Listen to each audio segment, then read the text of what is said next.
মৰমৰ ছাত্ৰ ছাত্ৰীসকল, আজি তোমালোকক অসমীয়া ব্যাকৰণৰ সন্ধিৰ বিষয়ে পাঠদান কৰিবলৈ ওলাইছোঁ। সন্ধিয়ে ধ্বনিৰ উচ্চাৰণ দ্ৰুত কৰে, ভাষাৰ লালিত্য বঢ়ায় আৰু উচ্চাৰণ মধুৰ কৰি ভাষাৰ সৌন্দৰ্য বৃদ্ধি কৰে। এতিয়া সন্ধিৰ বিষয়ে আলোচনা কৰাৰ আগতে আমি জানি ল'ব লাগিব যে সন্ধি কাক বোলে। ওচৰা ওচৰিকৈ থকা দুটা শব্দৰ প্ৰথমটোৰ শেষৰ বৰ্ণ আৰু দ্বিতীয়টোৰ প্ৰথম বৰ্ণৰ মিলন ঘটি এটা শব্দ হোৱাকে সন্ধি বোলে। উদাহৰণস্বৰূপে মই দুটা শব্দ লৈছোঁ, পৰ আৰু অধীন।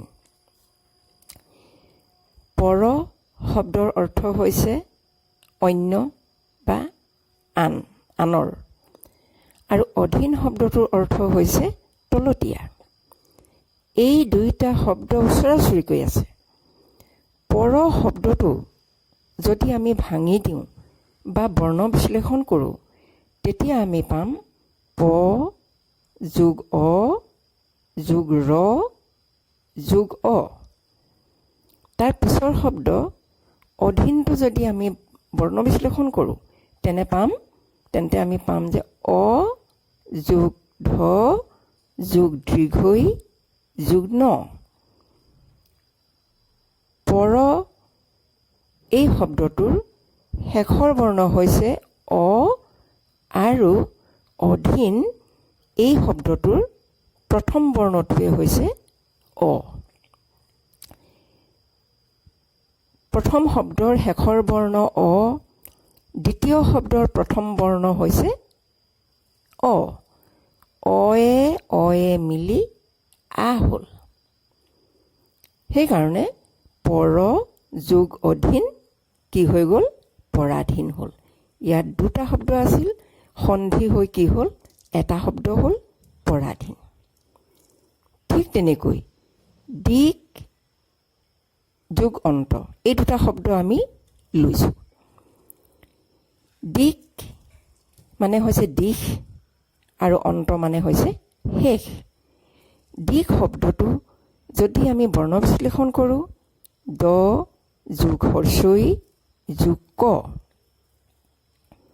ছাত্ৰ ছাত্ৰীসকল, ইয়াত তোমালোকে মন কৰিবা, আমি পৰ শব্দটো লিখোঁতে ৰৰ পিছত অ দিছিলোঁ আৰু ইয়াত আমি হলন্ত চিন দিয়া নাই। কিন্তু দিক শব্দটোত ইয়াত এটা হলন্ত চিন দিছোঁ মই। হলন্ত চিন থাকিলে কি হয়? ই স্বৰৰহিত, ইয়াৰ পিছত স্বৰবৰ্ণ নাথাকে।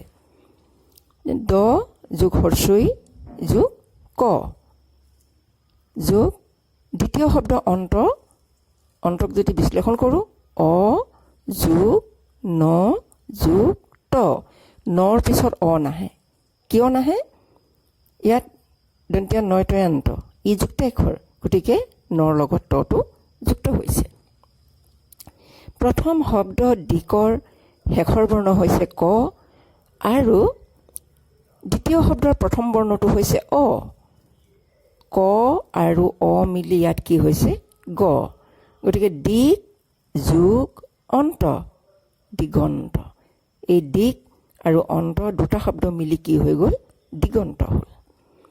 তাৰপিছত আৰু এটা শব্দ লৈছোঁ, নম যোগ কাৰ, নমস্কাৰ। নম শব্দটো বৰ্ণ বিশ্লেষণ কৰিলে ন যোগ অ যোগ ম যোগ বিসৰ্গ। তাৰ পিছৰ শব্দ কাৰ, ক যোগ আ যোগ ৰ। নম শব্দটোৰ শেষৰ বৰ্ণ হৈছে বিসৰ্গ আৰু কাৰ শব্দটোৰ প্ৰথম বৰ্ণটো হৈছে ক। ইয়াত আমি বিসৰ্গ যোগ ক মিলি আমি কি পালোঁ? দন্তীয় স পালোঁ। সেইকাৰণে কি হ'ল? নম যোগ কাৰ নমস্কাৰ।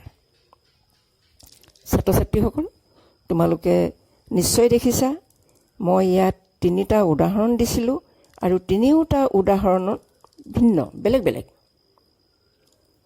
সন্ধিৰ এই তিনিও বৈশিষ্ট্যৰ ওপৰত ভিত্তি কৰি সন্ধিক তিনিটা ভাগত ভাগ কৰা হৈছে।